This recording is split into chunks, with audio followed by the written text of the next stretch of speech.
Hana floated in the zero-gravity chamber of the Xylorian research station, her long silver hair drifting around her face like liquid metal. The boring night shift meant monitoring deep space communications, filtering through the endless chatter of primitive civilizations scattered across the galaxy. Most of it was garbage, basic mathematical sequences, crude radio waves, nothing worth reporting to her superiors. But tonight was different. A strange signal caught her attention, bouncing off their sensors from a small blue planet in an unremarkable solar system. The transmission quality was terrible by Xylorian standards, full of static and distortion, but something about it made her pause. She adjusted the receivers, cleaning up the signal until images began forming on her holographic display. Her violet eyes grew wide as the pictures became clear.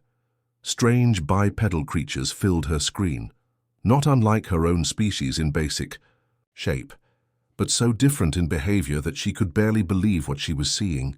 The beings had shorter lifespans, primitive technology, and appeared to live in chaotic social groups. But what shocked her most were the males of this species. On her homeworld, males were designed for specific functions. They were efficient, emotionless, bred in laboratories for particular tasks. Romance and passion had been eliminated from Xylorian society 300 years ago as inefficient distractions. Males existed to serve purposes, nothing more, nothing less. But these human males were completely different.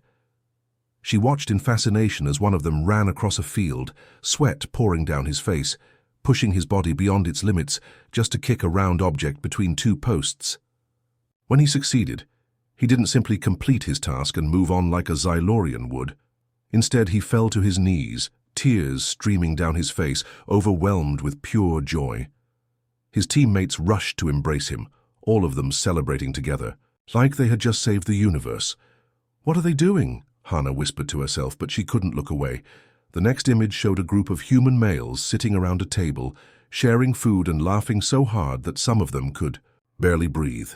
They told stories, made jokes, and seemed to genuinely enjoy each other's company. On Xylorian, males ate efficiently and silently, consuming exactly the nutrients required for their designated functions. But the image that truly stopped her heart showed a human male risking his own safety to rescue a small, furry creature from a tall tree. The animal meant nothing to him. It served no purpose in his life, provided no benefit to his survival. Yet he climbed dangerous branches, ignoring the scratches and cuts, just to save something helpless. Hana's chest felt tight, in a way she had never experienced before. Her people had evolved beyond such primitive emotions centuries ago. They considered feelings to be evolutionary mistakes, obstacles to true advancement. Xylorian society ran like a perfect machine, efficient, logical, predictable. But watching these humans, she began to wonder if her people had lost something important along the way. The transmission continued, showing her more glimpses of human male behavior. She saw them helping elderly strangers cross busy streets, working together to build homes for those who had lost everything, and defending smaller, weaker individuals from bullies, even when it put them at risk. Most amazingly, she watched human fathers with their children. Xylorian offspring were raised in communal centers by designated caretakers, but these human males spent countless hours with their young, teaching them, playing with them, showing infinite patience as the children learned basic skills. When a small human child fell while learning to walk, the father didn't simply correct the inefficiency.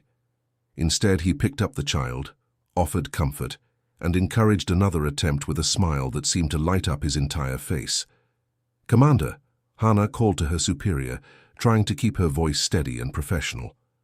"I'm detecting unusual transmissions from system designation 7742 Delta.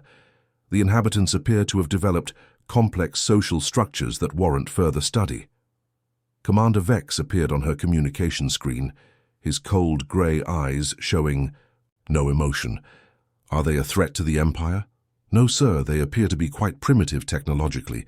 However, their behavioral patterns are unique. I request permission to conduct extended monitoring for research purposes." The commander considered this for exactly 2.3 seconds, the optimal time for such decisions according to Xylorian efficiency. Protocols. Approved. Document anything that might be useful for our xenosociology archives, but do not waste excessive time on such a backward species. As the communication ended, Hana turned back to her screens with her heart racing in ways that definitely violated Xylorian emotional protocols. She knew she should report these strange feelings for reconditioning, but something deep inside her rebelled against the idea. For the first time in her life, she wanted to feel more, not less. The weeks that followed changed everything for Hana. She found herself staying late at the monitoring station, volunteering for extra shifts just to watch more Earth transmissions. Every night brought new discoveries about human behavior that both confused and fascinated her. She watched Korean dramas where men cried openly when their loved ones were hurt. She saw news footage of firefighters running into burning buildings to save complete strangers. She observed ordinary men stopping their busy lives to help lost tourists find their way, expecting nothing in return. But the more she learned about humans, the more dangerous her situation became. Xylorian protocols were clear about primitive species. They were to be observed from a distance, catalogued for basic information, and then ignored. Direct contact was strictly forbidden, especially with species deemed emotionally unstable like humans. The Empire believed that exposure to such primitive emotions could contaminate their perfect society. Hana knew she was already contaminated. Every day she felt new things. Her chest would tighten when she watched humans suffer. Her face would pull into unfamiliar shapes when she saw them laugh. These sensations were completely foreign to her species, who had eliminated such responses generations ago through genetic modification. She should have reported these symptoms immediately for reconditioning. Instead, she began secretly downloading Earth's location coordinates and cultural databases onto portable storage devices. "What am I doing?" she whispered to herself one night, her fingers hovering over the download controls. This was treason against everything her civilization stood for. If caught, she would face mind-wiping or worse. But then she remembered the image of a Korean father teaching his young son to ride a bicycle.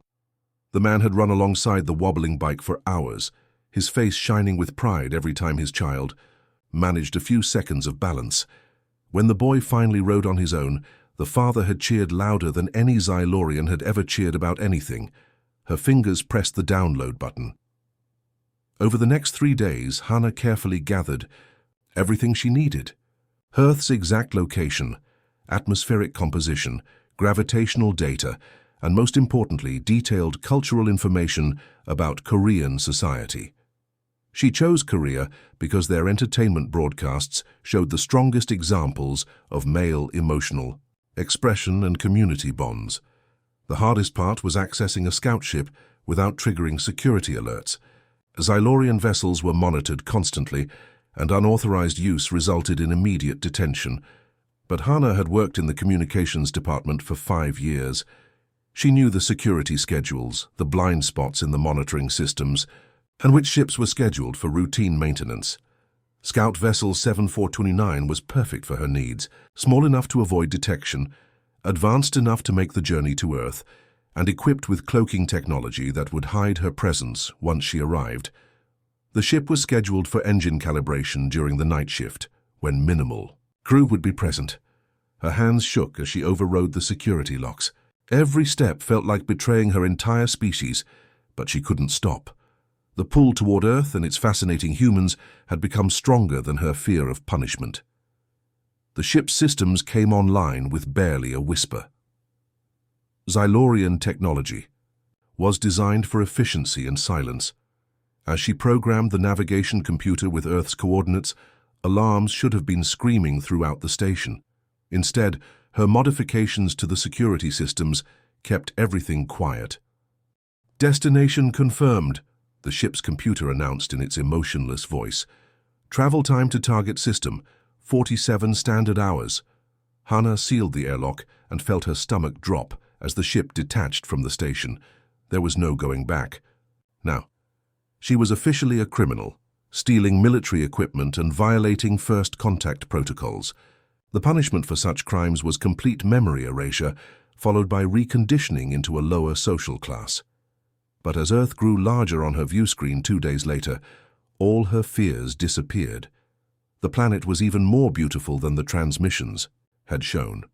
Swirling white clouds covered brilliant blue oceans and green-brown continents.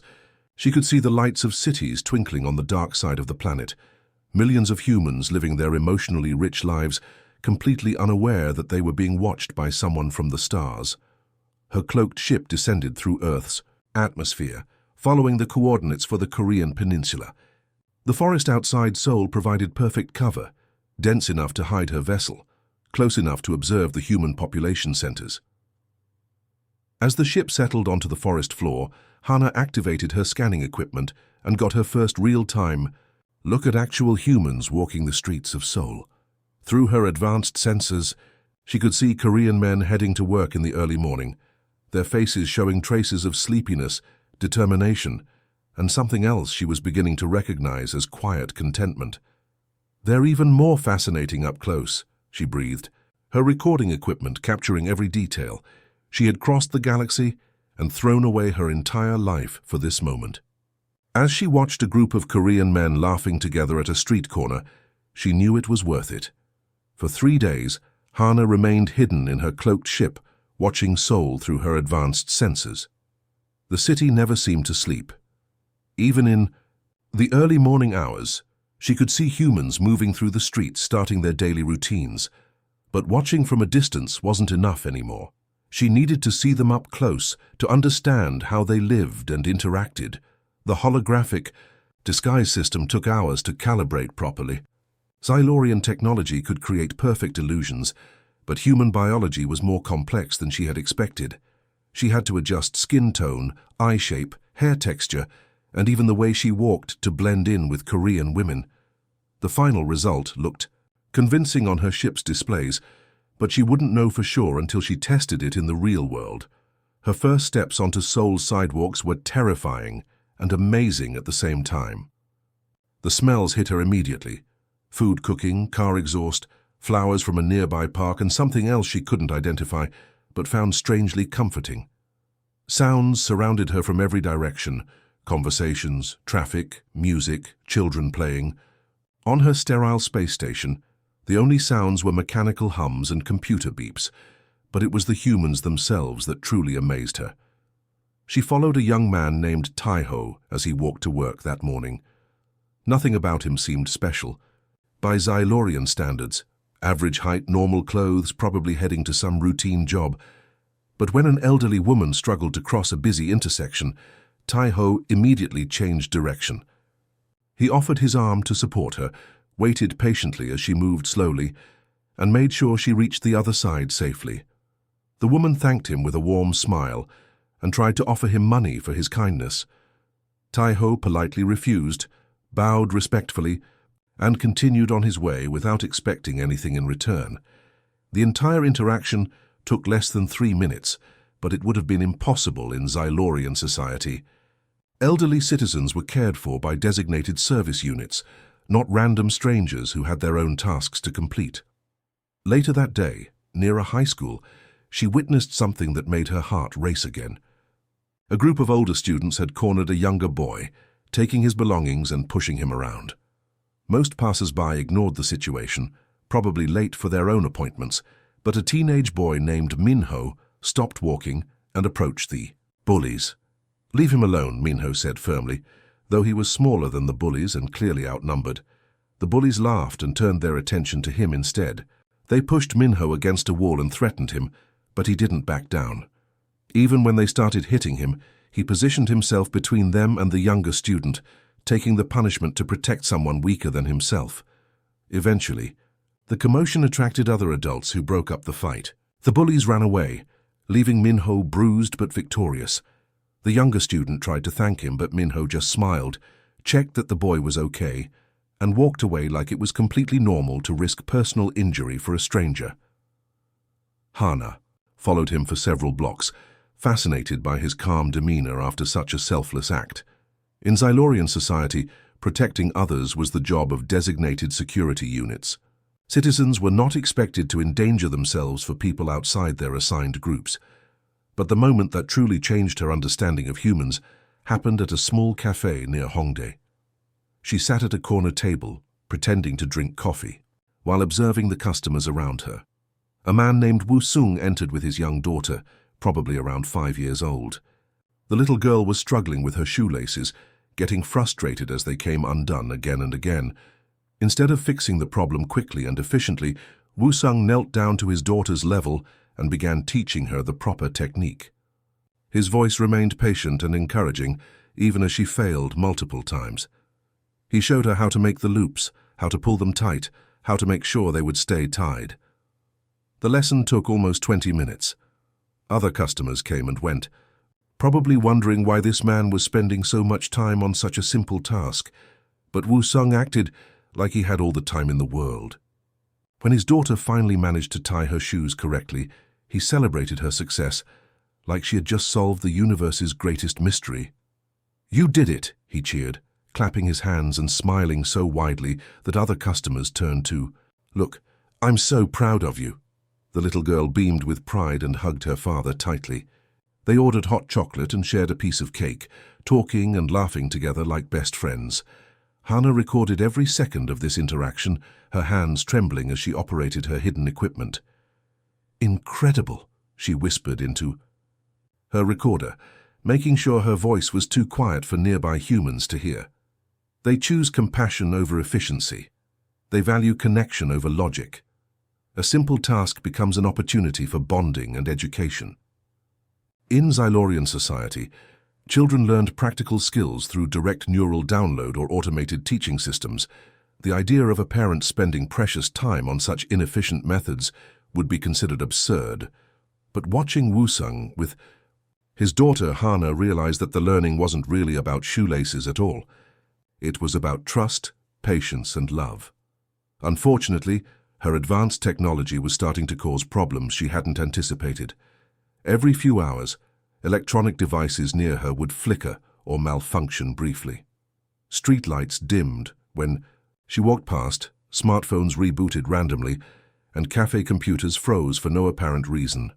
Most humans dismissed these glitches as normal technical problems, but someone was starting to notice the patterns. Kyung had been tracking the electronic disturbances for 2 weeks now. As Seoul's leading electromagnetic specialist, he noticed patterns that others missed. Street cameras malfunctioned in a specific sequence, cell towers experienced brief interference at regular intervals, and the glitches always seemed to center around the same forest area outside the city. His investigation led him deeper into the woods than he had ever ventured before. Using handheld detection equipment, he followed the electromagnetic signature to its source. What he found changed everything he thought he knew about the world. The cloaked ship became visible for just a moment when its systems cycled, shimmering like heat waves before disappearing again. But Kyung saw enough to know this wasn't human technology. His hands shook as he recorded the readings on his equipment, data that proved something impossible was hiding in these trees. Instead of running or calling the authorities immediately, curiosity drove him to investigate further. He set up hidden cameras around the area and began monitoring the electromagnetic patterns more closely. That's when he discovered the truth about the strange woman he had noticed around the city. Hannah's holographic disguise was nearly perfect, but Kyung's sensors could detect the energy field that maintained her human appearance. He watched her through his cameras as she returned to the forest each evening, her disguise flickering off to reveal her true form. Silver hair, violet eyes, and technology beyond anything Earth had ever produced. She was an alien, and she had been living among them for weeks. But before Kyung could decide what to do with this information, everything went wrong. The sky above Seoul suddenly filled with massive ships that seemed to appear from nowhere. There they were, sleek, silver, and completely silent as they took positions in Earth's orbit. No human technology could have detected them approaching, and their sudden appearance sent panic through governments around the world. In her hidden ship, Hannah received the transmission she had been dreading. "Citizen Hannah 7429, you are ordered to return immediately for reconditioning." Commander Vex's cold voice filled her small vessel. His image appeared on her communication screen, showing the same emotionless expression that all Xylorian leadership maintained. "You have violated 17 separate protocols and contaminated yourself with primitive emotional responses. Surrender now and your punishment will be limited to memory erasure." Hannah stared at the screen, her newly developed emotions creating chaos in her chest. Fear, anger, sadness, and something else she was learning to recognize as defiance, all mixed, together in ways that would have been impossible for her just months ago. "I'm not coming back," she said quietly, her voice surprising her with its steadiness. Commander Vex's expression didn't change, but she could see calculations running behind his eyes. "You have 10 minutes to comply before we retrieve you by force. Earth's primitive technology cannot prevent us from taking what belongs to the Empire." The transmission ended, leaving Hana alone with the most important decision of her life. She could return to her old existence, submit to reconditioning, and forget everything she had learned about humanity. Or she could fight for the right to choose her own path, knowing that her advanced civilization would never accept such defiance. Her decision was interrupted by sounds outside her ship, footsteps, voices, and the distinctive hum of human technology approaching through the forest. Government agents had finally tracked down the source of the electromagnetic disturbances, probably guided by satellite data showing the Xylorian ship's arrival point. Hana disabled her ship's cloaking system and stepped outside, her holographic disguise flickering off to reveal her true appearance. A dozen Korean Special Forces soldiers surrounded her, their weapons raised, but their faces showing more confusion than hostility. "Stay where you are," the team leader commanded in Korean, which Hana's translation implants converted instantly. "Identify yourself and state your intentions." Before she could respond, familiar voices called out from behind the soldiers. To her amazement, Taiho, Minho, and several other humans she had observed over the past weeks pushed through the military perimeter. "Wait," Taiho said firmly, stepping between Hana and the soldiers. "We know her. She's been living in the city, watching us. But she's never hurt anyone." Minho moved to stand beside Taiho, his face showing the same determination she had witnessed when he defended the younger student from bullies. "She's been helping people. I've seen her guide lost tourists, pick up litter in the parks, even feed stray cats. Whatever she is, she's not our enemy." Even Kyung emerged from the trees carrying his detection equipment and looking nervous but resolved. "I've been monitoring her activities for 2 weeks. Her technology causes minor interference, but she's made no hostile moves against our infrastructure. If anything, she seems fascinated by our culture." The government agents looked uncertain, clearly unprepared for civilian intervention in what they assumed was a first contact scenario.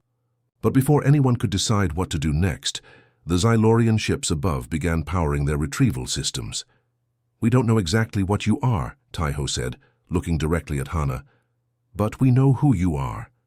You're someone who chooses kindness over efficiency, someone who values connection over logic, and you're not going anywhere you don't want to go." The other humans nodded in agreement, forming a protective circle around her, despite having no idea what they were facing. These ordinary people, with their primitive weapons and fragile bodies, were preparing to defend an alien stranger against forces they couldn't possibly understand. Above them, the Xylorian warships began descending, their advanced sensors locking onto Hana's location.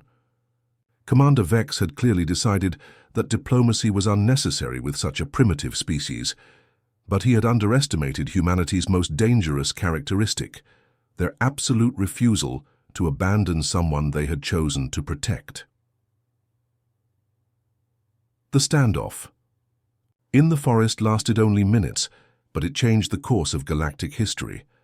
When the Xylorian retrieval ships descended toward the trees, Kyung activated every piece of electronic equipment he had brought. His jammers, originally designed to block cell phone signals at concerts, somehow interfered with the alien scanning systems. The advanced Xylorian technology, built for efficiency rather than adaptability, couldn't compensate for the chaotic electromagnetic noise. "I can't hold them off for long," Kyung shouted over the growing hum of alien engines, "but maybe I can buy us some time." The Korean Special Forces, trained to adapt to impossible situations, quickly grasped what was happening. Their commander made a decision that would be studied in military academies for generations. Instead of treating this as an invasion, he chose to treat it as a refugee situation. "This is Colonel Park to Seoul Command," he radioed. We have a potential asylum seeker here, requesting diplomatic personnel immediately. Hana watched in amazement. As humans she barely knew risked their careers, their safety, and possibly their lives to protect her. Teho never moved from his position in front of her, even as Xylorian energy beams began cutting through the forest canopy. Minho organized the other civilians, creating a human shield around her that made targeting impossible without harming innocent people. Commander Vex's voice crackled through her communicator, filled with confusion that no Xylorian should have been capable of feeling. These primitives are interfering with our retrieval operatio. Say stand down immediately or face the consequences. The consequences are that you'll have to hurt innocent people to get to me, Hana replied, her voice stronger than she had ever heard it. Is that what your perfect civilization teaches? The question hung in the air, transmitted to every Xylorian ship in orbit. For the first time in centuries, Xylorian military personnel had to consider the ethics of their actions rather than simply following efficient protocols. The hesitation was enough. Korean government helicopters arrived within the hour, followed by hastily assembled diplomatic teams and, surprisingly, representatives from several other Earth nations. News of the first confirmed alien contact had spread instantly across global communication networks. What followed were the most unusual negotiations in human history. Hana formally requested asylum, citing persecution for her emotional development and her right to choose her own path. The Korean government, with input from the United Nations, granted her request within 24 hours. The Xylorian Empire found itself in an unprecedented situation, a galactic power being challenged by a species they considered barely above animals. The standoff ended not with violence, but with the most reluctant diplomatic recognition in galactic history. The Xylorian Empire, faced with proof that their perfect citizen preferred human society to their own, was forced to acknowledge Earth as a sovereign world capable of making its own decisions. Commander Vex's final transmission to Hana was brief and filled with the closest thing to confusion a Xylorian could express. This outcome was not calculated in any of our projections. Your choice has created variables we do not understand. 6 months later, Hana had become something no one could have predicted, Earth's first xenocultural ambassador. Her small apartment in Seoul overlooked a busy park where children played every afternoon. The view reminded her daily of why she had made her choice. She spent her mornings working with the newly formed Department of Interspecies Relations, helping Earth prepare for contact with other alien civilizations. Her afternoons were spent learning human customs, often with Kyung as her patient teacher. I still don't understand why you put sugar in your coffee, she said one evening as they sat on her balcony, watching the sunset paint Seoul's skyline. In brilliant colors, Kyung laughed, a sound she had grown to love. It's not about efficiency, it's about enjoying the experience. We don't eat just to fuel our bodies. We eat because food can be delicious, because sharing meals brings people together, because the ritual of cooking shows care for others. Her work had already begun bearing fruit. 3 other alien species had made contact with Earth, all of them curious about the world that had somehow convinced a Xylorian to abandon her advanced civilization. The Zentari Collective sent explorers specifically to study human emotional expression. The Void Wanderers opened trade negotiations because they were fascinated by human creativity and unpredictability. Most surprisingly, reports began filtering in from across the galaxy about other Xylorians questioning their society's rigid structure. Young researchers were asking uncomfortable questions about what their people had lost in their pursuit of perfection. Some were even requesting transfers to research stations near human space, hoping to observe this primitive civilization that had somehow evolved something the Xylorians had eliminated. Do you ever regret it? Kyung asked one evening as they watched children play in the park below. Leaving behind all that advanced technology, that perfect society, Hana smiled, a facial expression she had learned to make naturally rather than through conscious effort. The question had been asked by reporters, diplomats, and curious humans dozens of times, but she never grew tired of answering it. My people spent centuries perfecting everything, she said, watching a father push his daughter on a swing while she squealed with delight. We eliminated disease, hunger, conflict, and inefficiency. We created a society where every problem had a solution, and every citizen had a designated purpose.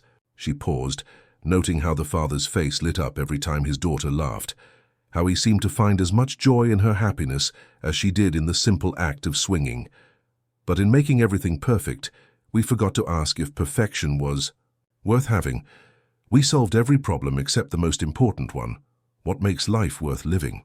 My people perfected everything except what matters most: the ability to choose love over logic, hope over certainty, connection over efficiency.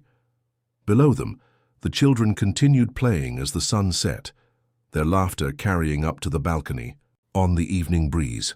Somewhere in the distance, alien ships monitored Earth's progress, no longer as conquerors or observers, but as students trying to learn what humanity had that their advanced civilizations had lost. Hana's choice had opened the stars to humanity, but more importantly, it had opened the possibility that the galaxy's most primitive species might actually be its wisest teachers. The universe was about to discover that Earth's greatest strength had never been technology or weapons, but the stubborn human refusal to abandon their hearts, even when logic suggested they should.